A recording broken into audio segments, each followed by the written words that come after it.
Hello guys, स्वागत है हमारा एक नए यूट्यूब चैनल में। और आज हम जाने वाले हैं हमारे खेतर। तो आप ब्लॉग में बने रहना दोस्तों, और नए हो तो सब्सक्राइब भी कर देना और लाइक कर देना।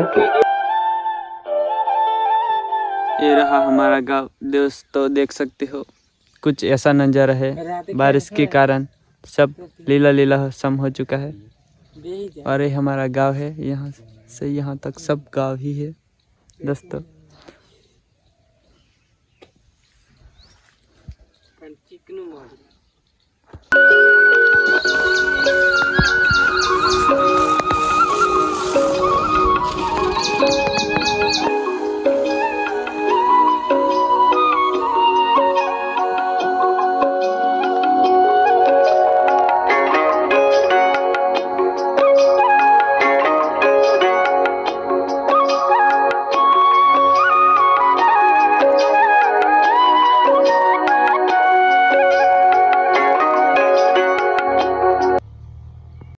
तो फाइनली गैस हमारा काम यहाँ पे दवा छाटना पच चुका है। सब में छाट दे रहा पंप, और हमने दवा 2 पंप